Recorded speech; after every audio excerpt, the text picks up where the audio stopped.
Hey tout le monde, j'espère que vous passez un bon samedi, j'espère que tout va bien, j'espère que vous avez bien dormi. Aujourd'hui je vous retrouve pour une vidéo en mode chill pour vous présenter un peu tous les kiffs que j'ai en ce moment. Donc que ce soit film, série, make-up, mode, soins, un petit peu de tout. Et il y a un des produits dans cette vidéo que je vais aborder courant la vidéo qui va me permettre de rebondir sur un sujet dont je voulais vous parler depuis un petit moment et que je savais jamais trop comment vous en parler. Donc ce sera le moment, il y a pas mal de choses, donc on va commencer maintenant.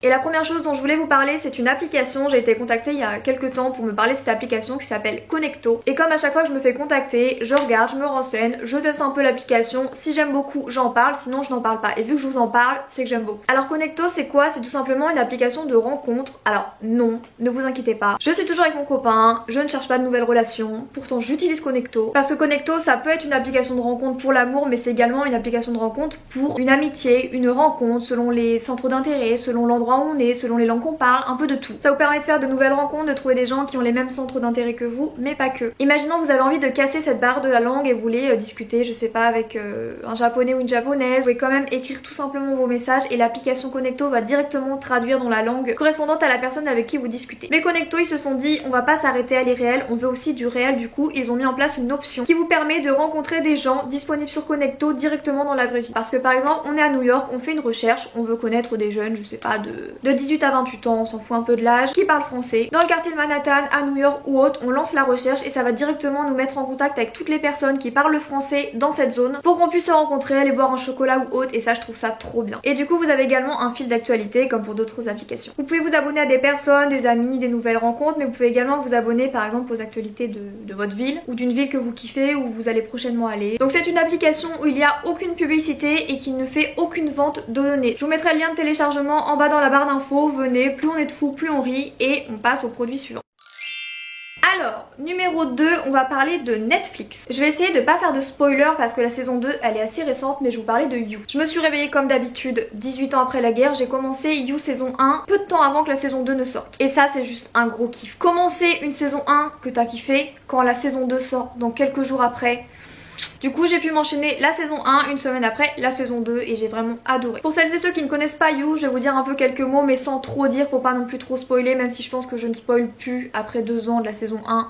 On sait jamais. Donc c'est l'histoire de Joe, un putain de malade, de psychopathe, de taré, qui est libraire à New York et qui commence à tomber un petit peu in love d'une cliente qu'il a vue dans la librairie. Il fait tout pour la rencontrer, il fait tout pour la séduire, il fait tout pour provoquer plein de situations pour la rencontrer et pour finir avec elle. Et au final c'est vraiment un psychopathe qui l'éloigne de ses proches, qui tue du monde, qui fait des dingueries, qui fait des trucs complètement ouf. Et j'avais un peu peur que ce soit une série molle et au final c'est une série qui bouge beaucoup, il y a pas mal de rebondissements, de choses qu'on ne s'attend absolument pas. C'est pas une série où tu peux un peu deviner ce qui va se passer et ça j'aime beaucoup ce genre de série où on s'attend vraiment pas à ce qui se passe, il y a beaucoup de rebondissements. Donc je regarderai la 3 sans aucune hésitation et dites-moi vous ce que vous en avez pensé en commentaire, vraiment ça m'intéresse beaucoup. J'ai déjà quelques petites théories sur la saison 3. Ensuite, un film que j'ai découvert il y a pas longtemps qui s'appelle Le Capitaine Phillips. De savoir que cette histoire est réelle, ça rajoute un truc en plus et vraiment ça fait vraiment froid dans le dos.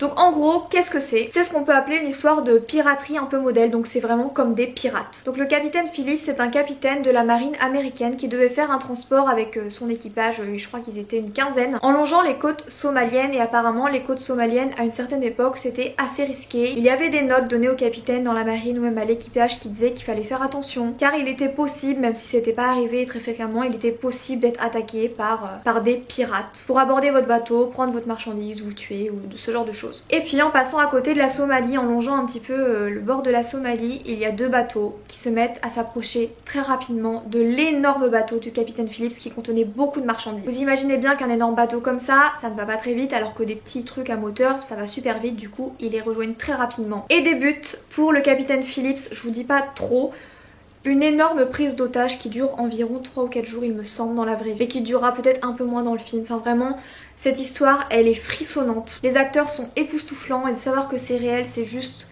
ouf. On va commencer avec la marque Charlotte Tilbury et à chaque fois que je déballe cette palette ça a l'odeur d'une voiture neuve.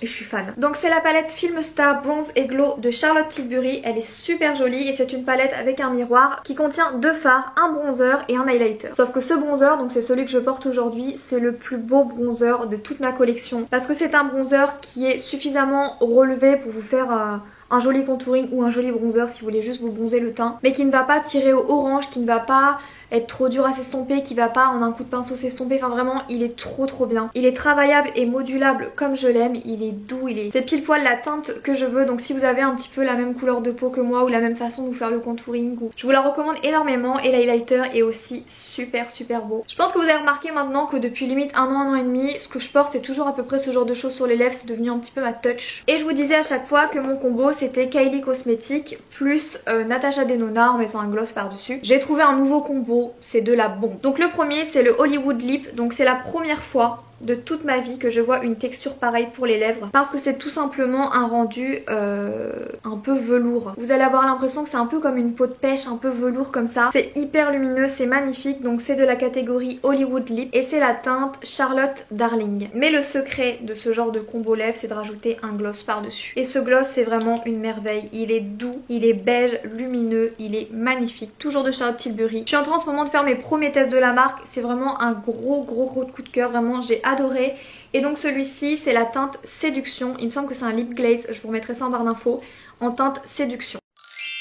Ok, maintenant on va parler du produit qui va m'amener au sujet dont je voulais vous parler. Donc déjà on parle du produit. Je me suis pris enfin un truc de ma wishlist que j'avais depuis super longtemps. Je vais vous expliquer un petit peu l'historique. Chez Gucci, je me suis pris les collants GG de Gucci. Ça me fait trop penser à Gossip Girl, j'aime trop le collant GG. Et le collant GG c'est également le collant le plus célèbre chez Gucci. Donc comme ça vous verrez pas grand chose, je pense que je vous mettrai une photo, on verra un petit peu mieux que ça. C'est un collant que je voulais depuis super longtemps. Le collant GG de Gucci est disponible en noir ou en blanc. J'ai complètement craqué sur le noir. Le blanc est aussi très beau. Déjà rien que lui je le trouve beau. Limite je pourrais le mettre en pantalon, non faut pas déconner. Mais limite c'est tellement une œuvre d'art ce truc que je pourrais. Il est tellement beau, j'adore les motifs. Mais je trouve qu'associé à une tenue avec une petite robe noire et tout, il est trop beau. Vraiment c'est une pièce de luxe parce que bon ça reste quand même 90 € le collant. Je l'ai cherché à Paris, je l'ai cherché partout, il était disponible nulle part. Je crois que le seul endroit où il est disponible c'est à Bruxelles mais je ne suis pas sûre. Par contre j'ai pu le commander sur internet, sauf que hyper frustrant, sur internet vous le commandez, vous l'avez que dans 2 semaines. J'ai eu beaucoup de retours hyper cool et de questions par rapport au collant, parce que c'est vrai que de mettre 90 € dans un collant ça fait un peu peur. Si on le trouve, autant vous dire que ça nous fait mal. C'est légèrement épais mais pas trop, c'est plein de petits reliefs. Les GG sont plus en relief que les autres, enfin bref. Donc oui bien sûr ils sont plus costauds que des collants habituels. Enfin du moins les collants que je prends, moi je prends les tout fins noirs, donc ils sont plus costauds que les tout fins noirs. Bon après on va pas se le cacher, ça reste des collants. Donc si t'as un ongle pointu, crochu, ou ton chien, ton chat met son truc dedans, Gucci ou Monoprix, il y aura un trou. Mais vraiment ils sont résistants. Je sens vraiment que c'est pas juste en enfilant mon collant, en le tirant un peu que ça va faire un trou. Ils sont résistants, ça y a absolument aucun problème. Et donc je vous ai mis cette story là, on voyait de près le motif. Je vous ai même mis un post sur Instagram parce que je suis super contente de mes collants. C'est une pièce que je veux depuis longtemps.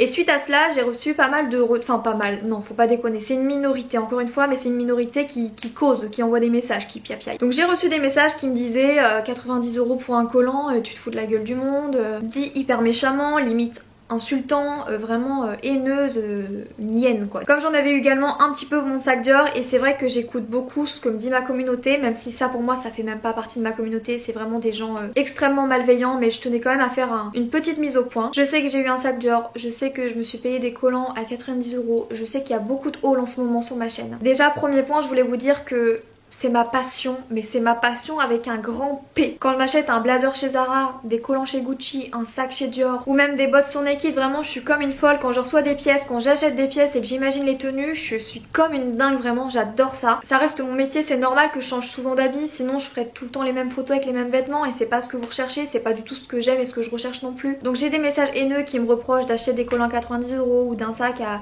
je ne sais pas quel prix, ou même un manteau à 200 €. Bref, j'ai des commentaires qui me reprochent le luxe et le prix. Mais à l'inverse, j'ai aussi des commentaires quand on me dit t'achètes chez Shein, chez Boo, chez Pretty Little Thing, c'est du fast fashion, t'achètes, c'est fait dans des conditions atroces. Bref, j'ai des commentaires, enfin il y a certaines personnes que je lui présente du Dior ou du Primark, ça n'ira jamais. Jamais tout ce que je peux vous présenter sur ma chaîne, j'aurai forcément quelqu'un qui vient me dire un truc. Et je trouve que c'est facile de venir me dire ouais t'as beaucoup changé, maintenant t'achètes du luxe et tout. Franchement je trouve ça vraiment super facile de dire, parce que je suis certaine que si ces personnes auraient gagné mieux leur vie, elles auraient également peut-être changé d'enseigne de boutique si elles avaient la passion comme moi de la mode. Vous avez forcément envie d'acheter dans les enseignes que vous rêvez depuis toujours, vous avez plus les mêmes objectifs, parce que vous avez plus les mêmes moyens, vous avez plus les mêmes attentes, et puis ce serait hypocrite de dire qu'une fille passionnée de mode qui gagne de l'argent, elle a pas envie de s'acheter du luxe. Je suis sûre que même cette fille qui m'a dit t'es qu'une bouffonne, elle-même elle aurait de l'argent, elle serait passionnée, mais elle s'achèterait comment? Ou elle, ça se trouve, elle investit dans du luxe, dans une voiture ou dans du mobilier de luxe, bref, je sais pas trop. Il y en a qui dépensent dans les jeux vidéo, dans des appareils à manucure, dans, je sais pas moi, du jardinage, dans ce qu'ils veulent, parce que les gens font ce qu'ils veulent et je trouve ça un peu facile de venir me dire t'as changé parce que t'achètes du luxe. Et ça, je vous assure que c'est une minorité de me reprocher mes achats de luxe, c'est vraiment une minorité, mais qui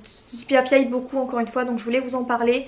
Mais sinon, le gros point que je voulais souligner, c'est que waouh, les messages que je reçois par rapport à mon nouveau contenu, que ce soit plus mode sur Insta avec mes petites pièces de luxe justement, mais également mes pièces de non luxe comme le haul Shein que je vous ai fait là il y a pas longtemps avec des hauts à 9 € et tout. Quand j'ai mis ma story Gucci, quand j'ai mis mon post Gucci, le nombre de DM que j'ai reçu en me disant putain ils sont trop beaux, moi aussi je les veux, je conseille en blanc, en noir, tu me conseilles quelle taille, est-ce qu'ils sont solides, comment tu vas les associer, j'ai hâte de voir comment tu vas les associer. J'ai eu trop de demandes, de conseils, d'avis. Et ça pour moi c'est vraiment les gens qui m'épanouissent, qui me rendent heureuse, que j'ai envie de serrer dans mes bras. Mais toutes celles qui soient en DM parce qu'elles ont pas envie de mettre en public, ou même en public sous les commentaires, sous les likes, bref, qui viennent me donner de la force comme ça. Parce que pour moi me dire t'es trop jolie, j'adore ta tenue, c'est trop me donner de force. Et ça c'est tout l'amour que je retiens. Et c'est vraiment, vous êtes tellement présents franchement. Le nombre de personnes qui like mes photos, qui les commentent, qui m'écrivent, c'est juste incroyable et j'ai énormément de chance. Ensuite on va parler d'un produit Fenty Beauty avec leur crayon à sourcils, donc je sais pas s'il a un petit nom. Donc c'est le crayon à sourcils Brow MVP de Fenty Beauty, il est trop joli, j'adore ce packaging épuré blanc comme ça. Donc il est composé d'une petite mine qu'il faut twister comme ça un petit peu grasse et d'une petite brosse que j'ai trouvé vraiment trop mignonne. Donc c'est un crayon à sourcils que j'utilise soit entièrement soit en retouche. Il est tellement fin, tellement précis, ni trop gras ni trop sec non plus, qu'il est vraiment super bien pour dessiner des petits poils de sourcils manquants. C'est à dire que là pour faire la queue il est top. Pour faire ça c'est hyper bien, sachant que la petite brosse elle estompe super bien. Ensuite je voulais vous parler d'un produit qui pour moi est complètement magique. C'est le deuxième pot que je rachète. Clairement je le mange ce produit, c'est vraiment une merveille. Donc c'est un produit de la marque La Neige, que j'aime beaucoup cette marque. Donc ce produit c'est tout simplement un baume à lèvres, il s'appelle ça comme un masque, voilà c'est un baume à lèvres masque en gros, à laisser poser toute la nuit en couche assez généreuse. Et le lendemain matin vous avez les lèvres un peu en peau de pêche, vous avez les lèvres lissées, douces, d'une jolie couleur qui sentent super bon, on a envie de vous manger les lèvres. Donc comme je le mets souvent, mes lèvres ne sont absolument pas du tout abîmées, ce qui fait que pour le make-up c'est juste un bonheur. Mais j'ai découvert à une période où vraiment mes lèvres étaient super abîmées. Et c'est vraiment le meilleur produit soin pour les lèvres possible. Il y a vraiment beaucoup de baumes à lèvres qui pour moi sont mignons, qui sentent bon, qui hydratent un peu, mais c'est pas vraiment du soin. C'est plus voilà un petit baume à lèvres, alors que là pour moi c'est clairement du soin en fait. C'est vraiment du soin pour vos lèvres. Et le dernier produit, c'est un produit qui est juste indispensable pour moi parce que je suis une des meufs les plus cernées au monde. Je sais pas trop si ça se voit là à la caméra, mais en vrai des maquillages sont creusées, j'ai des petites veines et tout, bref vraiment j'ai besoin d'un anti-cerne dans ma vie. J'en ai testé pas mal et celui-ci au niveau du rapport qualité-prix c'est un des meilleurs. Donc c'est le Can't Stop Won't Stop de NYX Cosmetics, enfin NYX Professional Makeup, à chaque fois je confonds. Donc je l'ai en deux teintes, donc je varie un peu selon les deux teintes, il y en a deux qui me vont.